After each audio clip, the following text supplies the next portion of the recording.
এবার আমি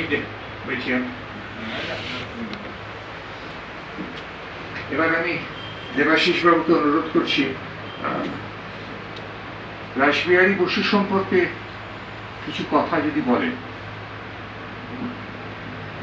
এখানে উপস্থিত মাননীয় সমস্ত অতিথিবৃন্দকে বিপ্লবী রাসবিহারী বসুর পরিবারের পক্ষ থেকে আমরা জানাই সশ্রদ্ধ প্রণাম।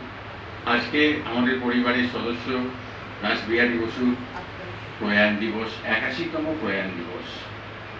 আমরা পরিবারের সদস্য হিসেবে রাসবিহারী বসুকে কোনোদিনই চোখে দেখিনি। আমার যে উত্তরসূরি যাদের কাছ থেকে আমি শুনেছি, তা রাসবিহারী বসু চিরকালই ছিলেন অনেক গম্ভীর স্বভাবে এবং যা প্ল্যান করতেন উনি সেগুলো সবটাই নিঃশব্দে নিজের মধ্যে রাখতেন।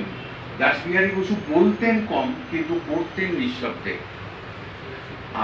আর একটা কথা, আমার যেটা ব্যক্তিগত ধারণা, এই রাসবিহারী বসু সম্বন্ধে জানতে গেলে আমার মনে হচ্ছে আমার একটা জীবন যথেষ্ট নয়।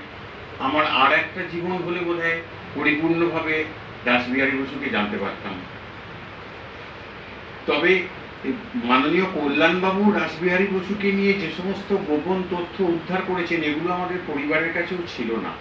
এ ব্যাপারে আপনারা যদি সম্ভব হয়, শ্রমিক স্বপন বাবুর একটি বই বেরিয়েছে, অপরাজেয় রাসবিহারী। এটা কিন্তু রাসবিহারী বসুর জীবনী নয়, আপনারা যারা পড়েছেন তারা তো জানেনই। আমার মনে হয় যদি বইটা পড়ে দেখেন, এটা একটা গবেষণালব্ধ দলিল। দীর্ঘদিনের গবেষণায় যেটা পাওয়া যায় সেটা এই বই থেকে পাওয়া যাবে। এখানে উপস্থিত সবাইকে পরিবারের পক্ষ থেকে আবার সম্মান জানিয়ে আমি আমার বক্তব্য শেষ করলাম।